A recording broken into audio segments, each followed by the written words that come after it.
Hello and welcome to Complement Your Colors. It's a special day today because I'm joined with the entire MCG interior design studio here. All of the interior designers are here, so I'm with Cara Rude. Hello. Casey Key. Hi, hello. And our special guest, Ashley Killian. Hello. All right. Are you ladies excited to talk about what we're going to talk about today?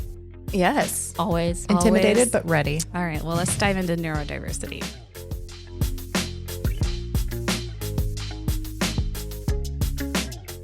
First, though, I would like to give a disclaimer.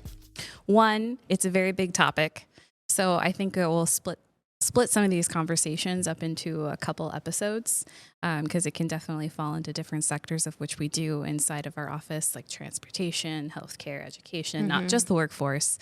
But today, I think we're going to touch a little bit on how it kind of interacts with us personally and what we feel neurodiversity is and how we can better it in our designs. We acknowledge that neurodiversity encompasses a broad range of conditions, some of which may be unresponsive to design solutions. Addressing the needs of neurodiverse individuals should involve a review of human resource policies, technology solutions, building operations, and other factors. We do not guarantee that any design solutions we discuss today with you can achieve specific outcomes for individual users. We are just sharing insights, experiences that we've heard and seen through our research, and we're excited to start today. So, ladies, I'm going to ask you a question. What does neurodiversity mean to you personally? And Casey, I'm going to start with you. I'm ready. Okay. What does it mean to you personally? So I forced myself not to look it up so that I could define it, like I said previously. And I've said that it means accounting for all brains and all personalities rather than accepting normal or normal in quotation marks or the understood majority, again in quotation marks, because my personal experience has told me that 9 out of 10 people have something that falls into the category of neurodiversity. So really the outlier should be the 1% that we have accepted as quote unquote normal. And maybe that normal has been defined by cinema or advertisement, or because I would say that now that we're also hyperly connected, that's been broken down too. Oh my gosh, yeah. Yeah. Cara, how about you? What does neurodiversity mean to you personally? I'm like, let me start at my childhood. No, but I think I reflected all the way back. Like, what did it mean then? Because, 30 years ago growing up, anyone that was not that quotation normal, they were called just special needs. Oh, they have special needs, and just kind of all lumped together, and I have, or had a aunt that had a neuro disease. And we would go and we would see her. She had cerebral palsy, and we'd see her in the place that she stayed. And as a child, I think I was like 5 or 6 at the time, I think I viewed neurodiversity as fear-based just because I didn't understand it at that time. And then kind of seeing as, it's worked into our careers work over the time, it's just broadened, and if anything, it's become now the opposite of that view that I started with. That's a really good point. And it's become more acceptance and more freedom to ask for things you need. That's a really good personal aspect on it. Ashley, what about you? What do you got? Actually, kind of the same thing, thinking back to my childhood. I feel like it's kind of, you feel like an other. You don't feel like you're part of the norm. You feel like you're kind of the weird kid out there. And, going back to my personal experience, being diagnosed with ADD when I was in first grade, it's always been a little bit of, you just feel like you have to work harder than the normal person, than the average person. But Cara, good point. As you pointed out, like, we're getting so much more insight with the public on, with social media on, like, actually more and more people are, neurodivergent than we think. So. Yeah, it's kind of crazy. And because I've been nerding out on this topic probably since 2018, it has evolved for me personally too, because now that I've been a little bit more aware of my surroundings and my family and friends, I've found that neurodiversity to me personally is almost finding those individuals that can do things differently better than me, like pattern recognition, details, math. Math. Right. That's a big one. I mean, I'm sorry. I Rain Man suck at came math. to mind when I was like, I remember being like jealous on the phone book scene. I was like, I want to know how to do that. Granted, the psyche, I was like 11, and I was like, still, that's dope, That's really funny. Well, when I was trying to find a neutral definition to neurodiversity to start, it was kind of a nice blend of what everybody has been saying. Scientifically, they say that neurodiversity is an approach to education and ability that supports the fact that various neurological conditions are the effect of normal changes and variations in the human genome. So that's ADHD. So I don't know, where did that ADD turn into ADHD?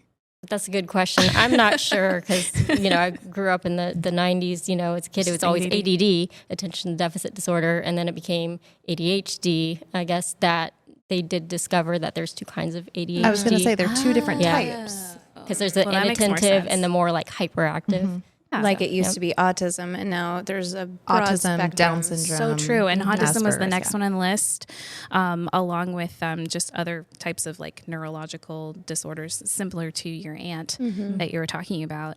But other than that, when you research how neurodiversity impacts the interior spaces, it comes up with a different kind of definition, and it might be just a softer definition.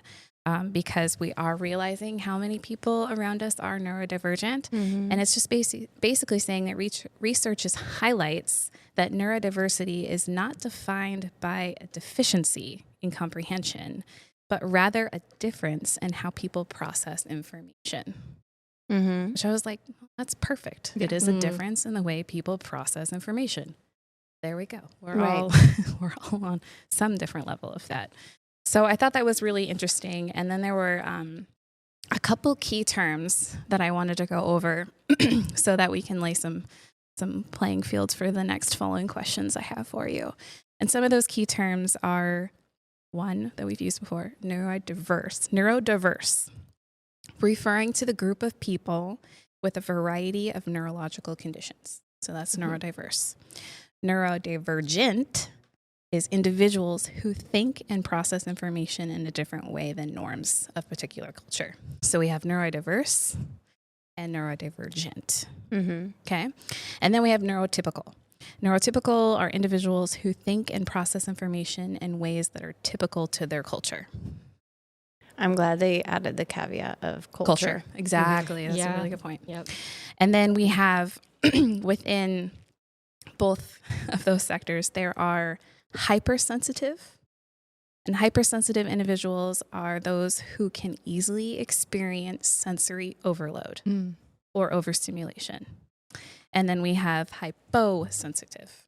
And those are individuals who have a decreased ability to experience sensory stimulation. So I wanted to throw those ones out there so that when we talk about some of these next questions, I'm sure some of these will come up. So when we're reading all this research and we see hypo versus hyper, we're like, oh, it's studying in a cafe or the library. Like, what am I? So with that being said, I wanted to ask you guys, what was the first time you heard of neurodiversity in research? College. College. Yeah, I would say it was very specific, though. It wasn't like this thread that they wove through all of the courses. It was specific to a studio about designing for the elderly and, which then kind of led into universal design. Oh, like dementia. Right. And Alzheimer's. Then how we affect that in color theory, affecting their blood pressure, but then also like patterning affecting vertigo.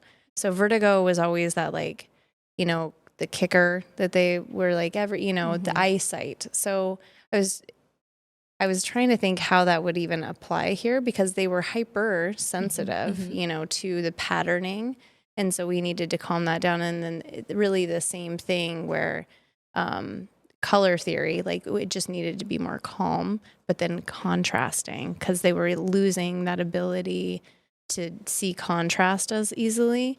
It's almost like as a baby and then as an adult, we return to that kind of black and white, need high contrast. Yeah, and I think you're right on. The typical neuroscience from the scientific realm really focused on that neurodiverse, the ones that had the neurological conditions more.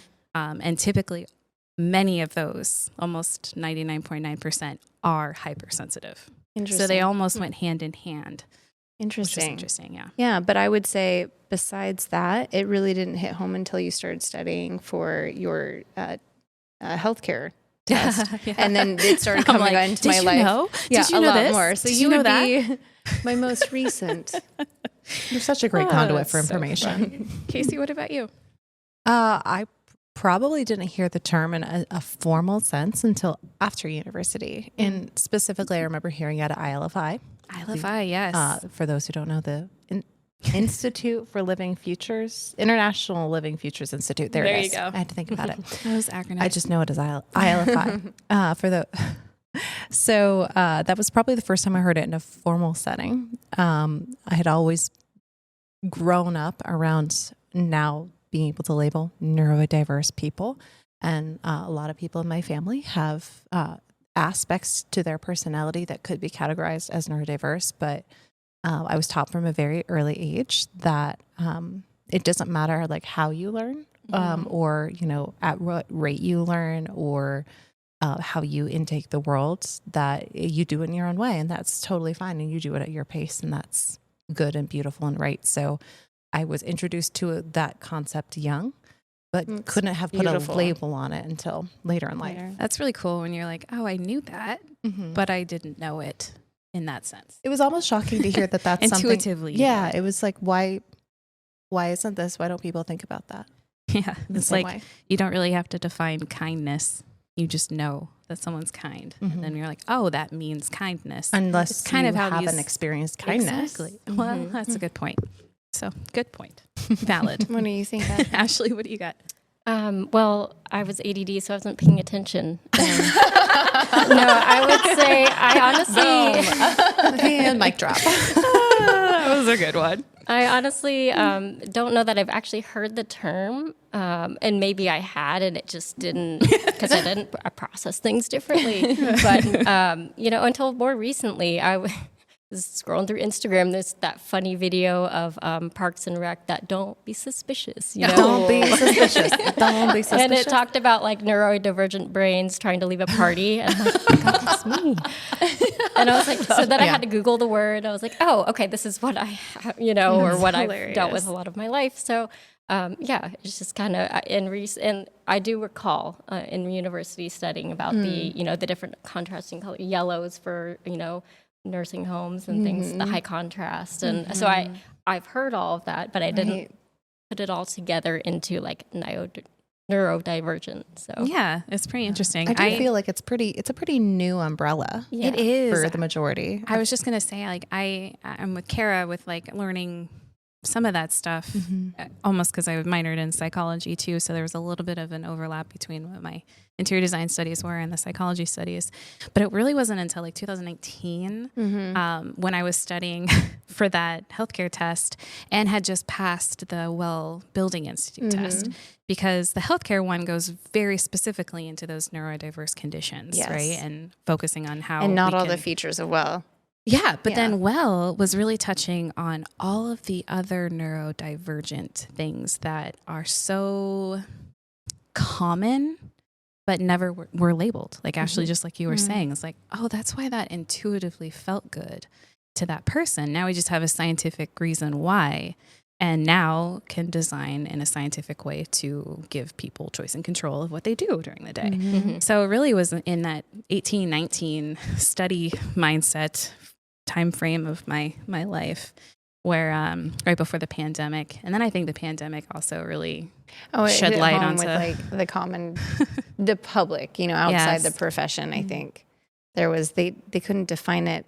It's funny because I'm starting to think a little bit more about remember right when Starbucks really started to take off, and I think I was in Portland during this time, so like being in the Northwest, I just remember, and everyone couldn't define that spatial quality besides naming the place. you know, It's like a Starbucks lobby. yeah, they would true. all just use it as this reference. And I so wanted just, to feel like Starbucks. Okay. right. And so now, but people are like, you know, they can define it in other ways about like, you know, these comforts of home. They could start to talk about like, oh no, ergonomics is now widely used by the public, things like that, where the light quality. So I do feel like the more information we've been given and shared, you know, socially, that now we could define better. Yeah. Kudos to Starbucks though for exactly starting that kind of, why does that feel good? Right. They really did a good job putting that there. Going outside of home to feel like home. Yes. Third place. Yeah. The third place. Trust me, Yes. I worked there. So they brainwash you and they give you all didn't these know videos. that. That's funny. Oh, Third place. That's Anyway, another place. Well, continue. then they coined it. Good job. I mean, it's not unique to them. The Greeks started it, just saying. Oh, okay, Casey. How did the Greeks start it? I'm curious now. Well, no, that's very off topic. That'll be another. The third place coming to a podcast. coming near to you. you. We are coming to a podcast to you and learn why the Starbucks feels so important. We will. We'll How come the back to Greeks started Starbucks. Well, on that note, there was some kind of interesting information that I found for everybody that loves the statistics out there. And there's a report developed by HOK, and HOK is a big design company that I love and follow, similar to what Gensler does with their Think Lab. But they have a research department, and they've put a lot of effort into researching neurodiversity in the workforce and healthcare and transportation, a lot of different sectors. And so they found that 20% of employees are neurodivergent, period. Only And 20%. I was going to say that's it. well, see, caveat. There you go. Now, remember, there is neurodivergent and neurodiverse. There you go. Okay. Mm-hmm. So, neurodivergent, 20%. And then the U.S. Bureau of Labor Statistics, 19.3% are neurodiverse. So that means 40% of our population are either neurodiverse or neurodivergent. So that means only 60% are neurotypical. That's almost an even 50-50. Mm-hmm. So I thought that was really interesting and wanted to share that. But then within those settings, there was those two spectrums of the hypo and the hypersensitive. So hyper versus hypo, in any given environment, hypersensitive people have difficulty seeing, hearing, or feeling acute sensory detail. Okay. And then others prefer to be stimulated and need stimuli to process the sensory information. So this was kind of the example of, for example, Cara, where did you study in college? Where did I, like the physical place, not the Where did you go to study? geographical? In my studio, mostly. In your studio? Did you Yeah. listen to music? Oh, yeah. Okay.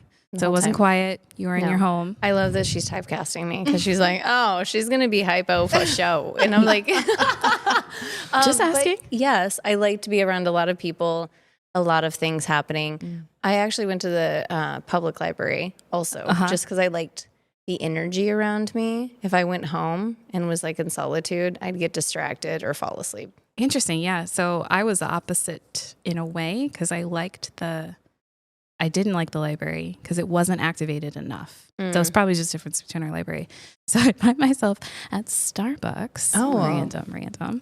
Third place. But then I would always be listening to music too. So it was like I needed the physical stimulation, but I needed to zone out the background noise so I wouldn't get easily distracted to focus. And Ashley, I think you always surprised me with saying, oh yeah, I listened to that podcast while I did work. And I was like, God, I would just derail myself. Like I cannot listen to a podcast and listen to my own internal monologue of what I'm supposed to be doing from a day to day. So in school, where did you study?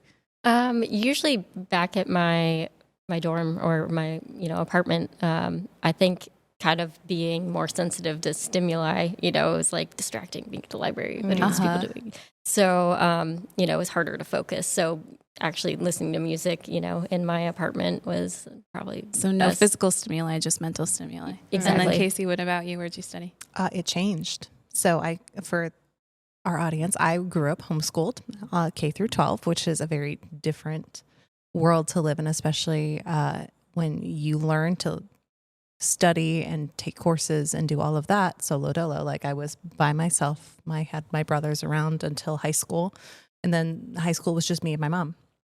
And so when I first went to university, studying was by myself in my room, my door closed. So like, please don't distract me because like, I don't know how to deal with you. Until like I got used to I could still never study with friends at the table, but I went from like, I need a quiet room and like maybe music in the background to I like to be out and about and like in a coffee shop with music or a podcast in my ear. So it changed, which is very weird for me. See, like there was definitely transition periods of when I realized the way I had learned to like study and work wasn't working anymore. So I had to like figure out if I was a library girly or if I was a student hall girly or if I was, a student lobby girly. And like it ended up being coffee shops away from people that I would talk to, but yet around stimuli. Energy. Yeah, around energy. Yeah. So where I was going with that is that studying for an exam can be just as stressful as some of the work we do day to day in our careers. Yeah. And so you've got two coffee shop girls with background noise and then two different, well, you did the library too, so, but more of the like music and quiet spaces. And so the office scenario gives a lot of those similar aspects to where we can choose where we're going to do that work. Depending on the office. Office. And so that's what they're finding is that even if you're neurotypical, you still are either hypo or hyper. So designing for neurodiversity is an A+ for everybody. It's like a home run. Mm-hmm. So when you learned about neurodiversity, where did you see yourself validating what you had designed or thinking differently about what you can design in the future? Carol, I'm going to start with you. I think where I've seen it is that I used to try to get very detailed in the different types of spaces because I always knew like autonomy and choice were very important. That's always been like a backbone of what interior design is. But I think I used to try to overdo the built-ins and overdo like, I'm going to solve every problem instead of now I try to make it as like flexible for me is like almost like a room that could be, changed by someone that walked in that had never been there before. And I think before it was like, let me do all the work for you, which in turn kind of pigeonholes you in technology of the time, or in the way people even function socially. Or you must look at this wall if you want a projector. It's like, right. Like, how many amazing walls. Conference rooms did I design early in my career? And now everyone wants like to write on every wall. Right. Or they, have flex spaces and something that's more informal. We've all learned gets more information out of a group rather more than activated. Absolutely. So I would say I am not over designing as much. Yeah, that's a really good point. Ashley, what about you? I kind of first learned about, this in general with, Stu has had a segment on Susan Cain and how she had the quiet spaces. Yes. That was kind of like a big start of like, we have this open office now. Everybody wants an open office, but what about the introverts of the group or the neurodivergent people of the group or people who just need some quiet? So providing these, kind of more quiet spaces within these group, or open office to get away and have that solitude or have that even private phone call. I think it's really important to provide different environments for different types of work. And you get kind of like, you can get pigeonholed into, everything's open, but that's not a good solution. Or scare people with the whole open office and they think about that when in reality we have found better ways because it's backed by science and all the stuff we're talking about today that we won't just put you on one big open room, we promise. But it's good for collaboration depending on the type of work you're doing. So there's the benefits to it. But. Yeah, I think it was also a Steelcase white paper a while ago. I'm pretty sure it was post-COVID, but not this year. But it had it talked about the fact that when we did open the office up and we took away all of these walls, the productivity and collaboration soared, but the satisfaction plummeted. And the satisfaction plummeted in the fact that of privacy and acoustics. That makes sense. So that really has driven the furniture industry to really figure out ways that we can solve that problem without having to build back all of these walls. So I'm definitely in with you and with the prospect and refuge. So yes, choice and control is all about being able to choose whether you're in one space or another, and just having those spaces also have a different tactile and sensory feel. So with like, it can be paint, it can be a texture, but it also could be a really good use of lighting. So I feel like lighting has been my goal to figure out how to do that a little better, to be a little bit more flexible for all of the neurodivergent and neurodiverse people. Especially but also if you engage circadian myself. Oh my gosh. Circadian rhythm. Why don't you come up right now to Alaska and experience our 4 hours of daylight? Well, it messes with psyches. And Ashley and I were talking about this earlier in the office of like just that light change. Because she just moved up. Yep, coming back after being gone for 5 years. So it's like, okay, got to readjust to the long stretches. Darkness. Oh, the darkness. Casey, what about anything that you've expanded on or changed because of what you've learned? I don't know if I've personally had the opportunity to change and grow in the same way, because I am a few years behind you guys, just in like experience. However, it has been something that I've always tried to think of, and like is part of the reason that I went into design in the first place. I'm like, everyone deserves to have a space that feels good to them, whether or not it's always going to be perfect. If there's something about the space that feels good, no matter how you think or view the world, that was always kind of my MO of wanting to, you know, get into the field as it is. But, you know, I think it's something that we're learning to design for as a field, as an industry, as education systems, as governments. Like it's definitely something that people are still learning. I love that they're still learning too. It's not just like, nope, that's how it's been done forever. Don't touch it. If it's not broke, don't fix it. Well, how do you know? Until you use Give it. it a try. And so bouncing off of what you said, is there a public space that you've seen be either like a really good success or a really big failure? I'm ready. I'm going to steal this one first. Okay, you take it. Gyms. Gyms. They suck. I'm like, where do you work out? Like Put them on blast because I'm curious. everywhere I've All ever gyms. walked into a gym. Like, Listen up. it's made for narcissistic males. I'm sorry. Like, Girl, I love mirrors too. Okay. it's not about the mirrors. Sorry, it's about, just so we're clarifying what's narcissistic. It's not the mirrors. no, it's not the mirrors. It's like, yes, you need to check your form. There's technicalities of like being in a gym that you need certain things. However, it's, men are typically more competitive than women. So wear all the weights in the biggest room possible so that the men can basically compete against one another. And that's very intimidating for someone of a normal caliber, let alone someone who's mildly neurodivergent. And I think that that's a space that has never been fully activated because it comes from gymnasiums and Greco-Roman culture, Right. which was male dominated. Women were That's not true. allowed in gymnasiums. I'm just thinking the acoustics. I'm just on your band. Oh, that too. You know, like Yeah. Oh, it's the so clanging loud. and like the like Overstimulating things could really, music. Yeah. Or So playing music that stressful. you don't like. Mm-hmm. It's like, Yeah. just So then you pop in your headphones, but then someone's like, "Hey, are you done with that? Hey, are you done with that?" And that's it pulls you out of your zone. And so I think that yes. gymnasiums are one of the most insensitively designed places that people frequent on a daily basis. And on that note too, I want to add that you were saying almost neurodivergent. Neurodivergent also encompasses those with anxiety and depression. So it's not just like ADHD. It's definitely a broader sense. So those with anxiety in a gym, I can definitely understand that pain.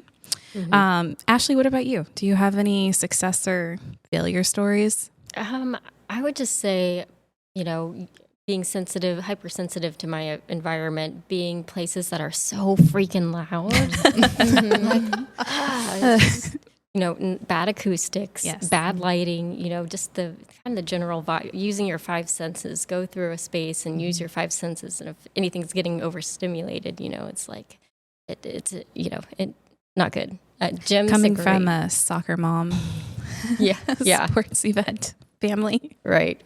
I can see where that could be a little bit excessive for noise control. Yeah, but I'm thinking like restaurants in particular. Oh my gosh, They're the not worst. even be able to have a conversation. That's hard. I'm like, what? What are you saying? Yeah. I don't know how to respond to you because I can't hear Or you you. shut down from too much You're input. like, I'm just going to Disengage. head nod at this point. And then go home and take a None of nap. this, thank you. That's funny. All right, Cara, what about you?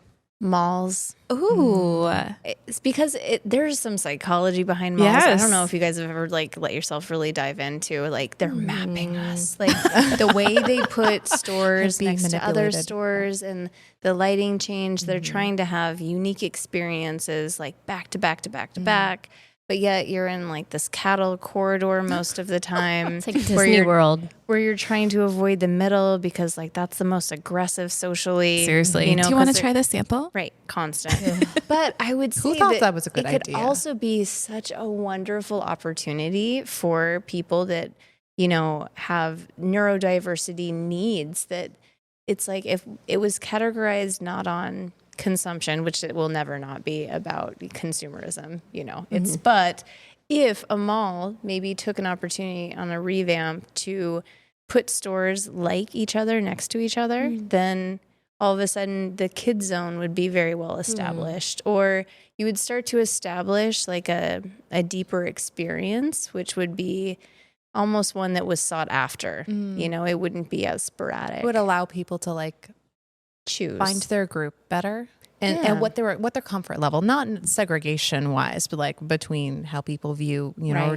have different needs, but I need to find my people to feel safe. And I also think malls, it's like a dying culture, and maybe it's because of Gen my Z is age. bringing it back. Gen man. Z is I'm bringing it hoping- back. Because They are. here's the thing. They Hardcore. are the OG of the community center, and I feel like they're, especially in our Arctic climate here, it's just such a beautiful way to experience volume and also be social. And there's just a lot of ecosystem that you could learn about a society if you have a very well functioning mall. And so I'm just Bowling alleys, ice skating rings. Have you guys seen the design for, this is a quick Alaska aside, but when they were trying to see if we should move our capital, which is Juneau, to Tell me Willow. it was not going to be at the Diamond You know, Center. it was going to be Willow. Alaska. Alaska. Watched a whole documentary. They made a documentary in the 1970s about there was 4 major firms that did it. And each one of them had a different idea. One was an alpine ski village that you could ski building to building. One was very Alaska, in the 1970s. But but the one that was very interesting was the most futuristic of the options. It was a giant mall.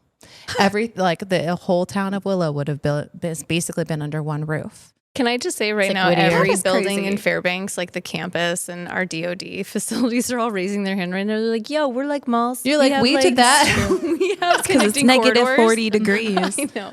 Anyway, But it was to allow them to Environmental. escape the environment as well as create the most community that they, you could get everywhere on a nice covered, warm land that bridge. is if definitely you one will. way to definitely. And I guess Strengthen just the last part of the mall soapbox I would have would be, I think it's important to say that there is difference, but not segregate. You know? And so that's why I'm like, oh, the mall, because I'm just I'm wanting to find a typology where people can still be around people that aren't the same as them, because our learning will stop if we segregate too much. We don't want to create these spaces that are very typecasted, because then I think, we'll stop learning. We'll stop flexing.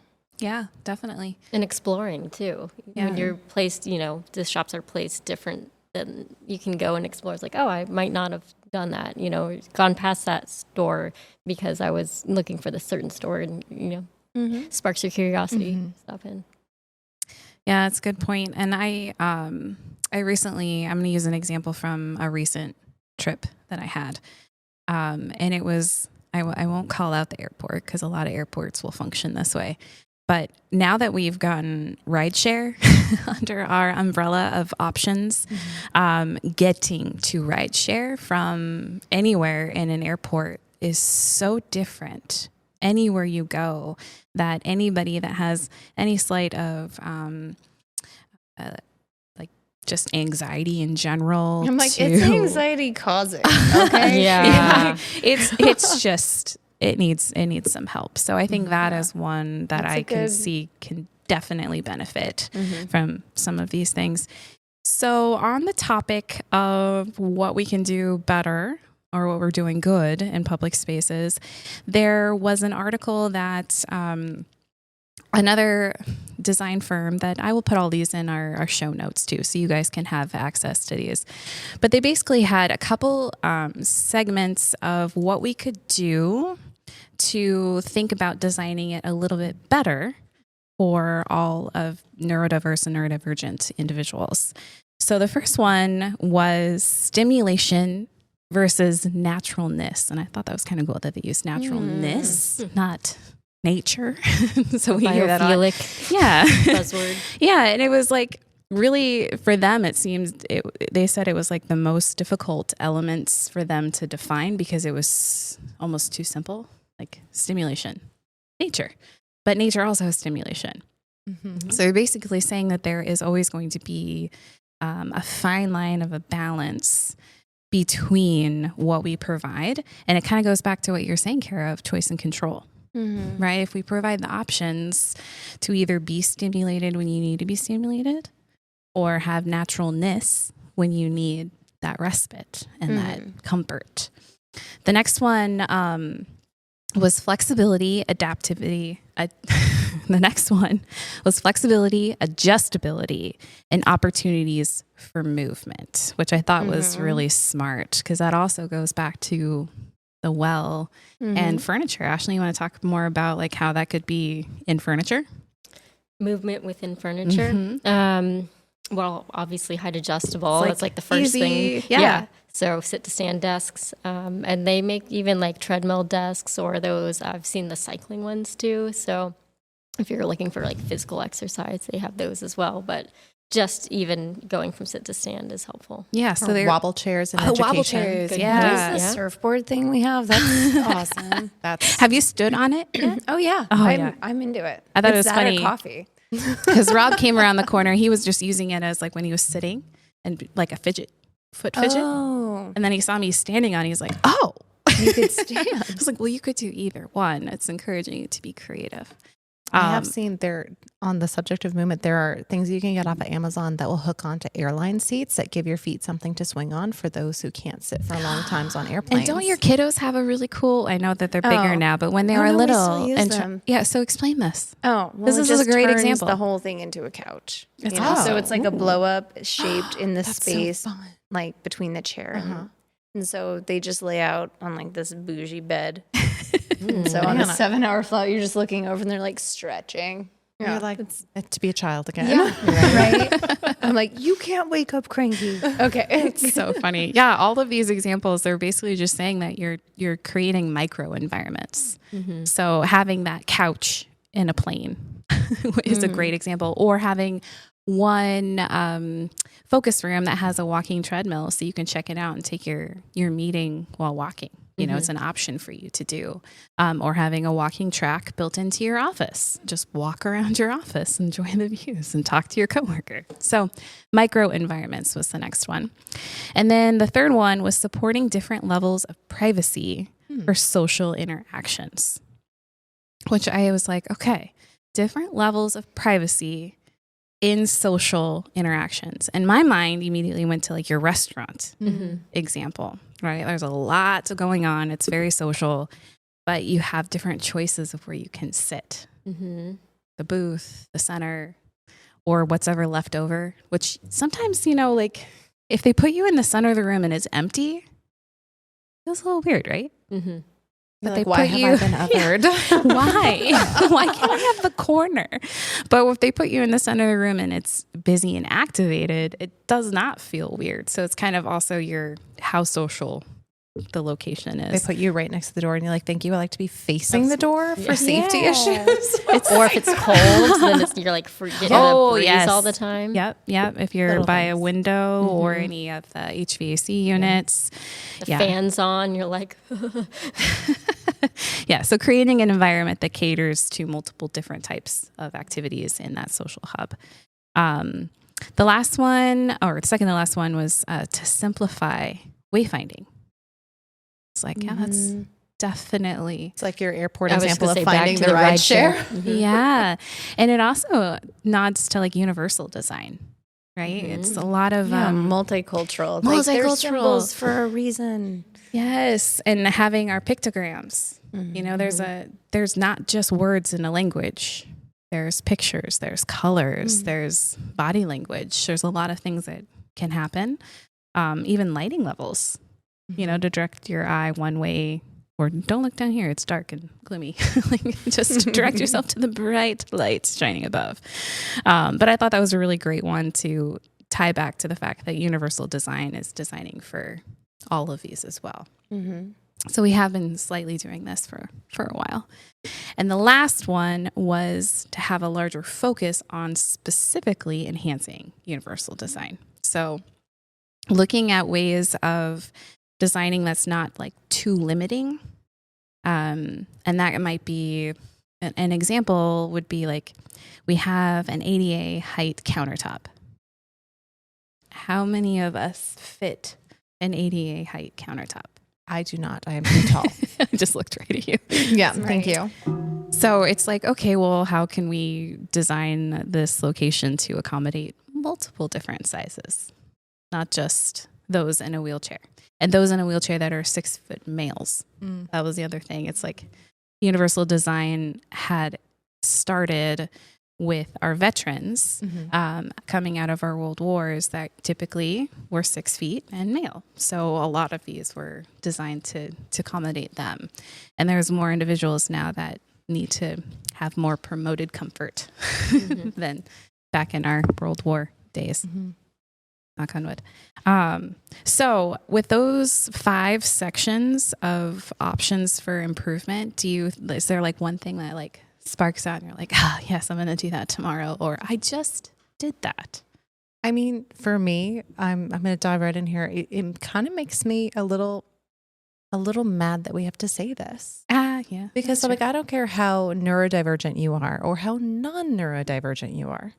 There are some things that are sensible and good practices in design, period. Hence universal design, making it accessible for everyone. I don't think that it's, we're getting past antiquated. However, we're still antiquated in the fact that we have to put a label to it. I'm just like, that's not the point. If you're creating a space that invites everyone and everything, shouldn't it be second nature to think about those people who view the world as my mom always says, as a heads-up display versus a topographical map?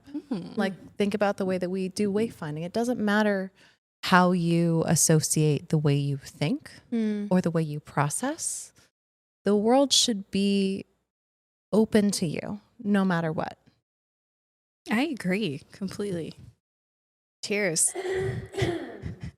Man, Drink more like wine. an old man. Can you repeat the 5? Yeah. So overall summary is the stimulation and naturalness.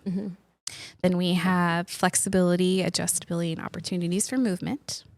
Then we have supporting different levels of privacy in social situations, simplifying wayfinding, and then larger focus on universal design enhancements.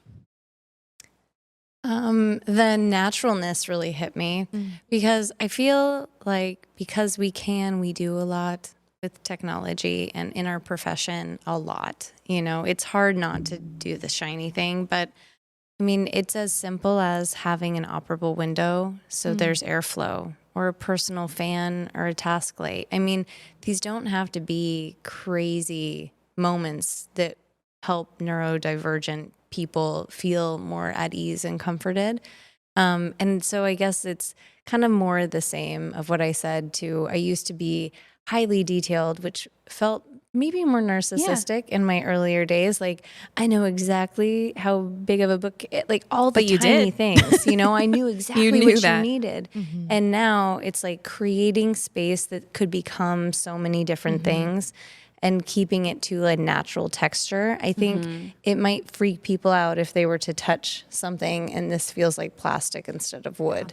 So I think there's very certain things that we could just be humble and like kind of purists about what we're the tactile doing. is important. So you pick Definitely. up something you think looks like wood and it's not heavy enough. Right. Disappointing. Yeah. Well, it's not even, it's unnerving. Like Cara said. It's like a mind puzzle. It's like, what? This isn't right. Right. Yeah, it doesn't feel right. computing, like the loading screen in your brain. What is this? Sorry. Ashley, do you got any closing thoughts on that? I think the flexibility piece is kind of real hot topic right now anyway, in a lot of the designs we're doing to extend the life of that space too. If you leave it more open, you can do a lot more things with it and accommodate a lot broader of a group of people.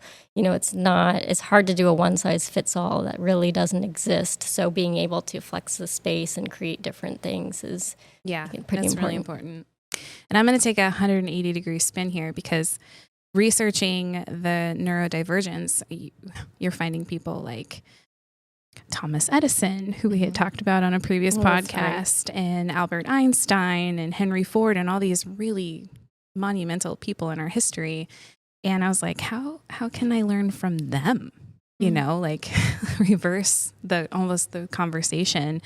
And so there was kind of a cool little article on individual adjustments that we can do to be more detail orientated and better at math and time management and everything. So I wanted to leave everybody with a couple personal things that we can do to be more like Mr. Edison and Albert and Ford. And some of those are, if you are working in an open space, just choose the low traffic area if you get distracted. Like, it's simple to ask. Like, you can't control your environment sometimes. We're helping you to give you that autonomy and choice and control, but that's not going to happen everywhere. Even in a restaurant, right? I want to be in the corner booth, please. Just ask. And then other things like visual checklists. I think Scrum was a really good process of managing a team that had a lot of different colors and sticky notes and ways to process information from one group to another. And that was a really great example of how that brain worked, which I thought was really interesting because that's data minded. Another one would be breaking tasks up into like manageable pieces, because a lot of us, my hands raised, get overwhelmed potentially with like one big ask that I almost have to like take the deep breath and go, okay, well, to get there's the goal, where are the sub goals? So just being able to break down the barrier to the thought process of getting there. How do you eat an elephant? Yes, how to eat an elephant. One bite at a time. Yeah, and another one that I just tried that I'm actually really excited to share with you is setting an alarm for like hyper-focus time versus non-hyper-focus time. Yes, and it was amazing how much I got done. It was like 30 minutes of focus, 20 minutes of non-focus. And you'd be like, wow, that's like only 10-minute difference there. I got so much more done probably than trying to focus for an hour. Interesting. So it was setting a timer on my phone.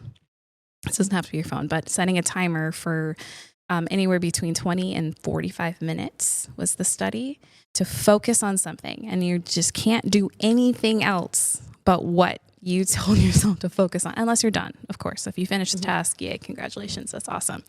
But you cannot break until that alarm goes off. And when the alarm goes off, you cannot start anything else work-related for another 20 minutes. And work-related meaning like brain, like I need my brain. I could clean up my desk. I could put the library materials away. There's many things I could do, but taking that 20 minutes to almost do the overhead things versus the work. So it's kind of like those two buckets. And like I said, it was pretty amazing what I got done. So I wanted to share those tips with everybody. And again, I will put all of these links in our show notes because there's a lot of really great information from a lot of different design companies, universities. A lot of people are focusing on neurodiversity, and I'm excited to talk more intently and deeply about it in education and transportation and healthcare. So until then, we will sign off. Thank you for joining. Thank you. Thank you. Thanks, everyone. Complementary Colors is a production of MCG Explore Design, an architecture and interior design firm located in beautiful Anchorage, Alaska. If you'd like to hear more future episodes, be sure to subscribe to Complementary Colors wherever you find podcasts.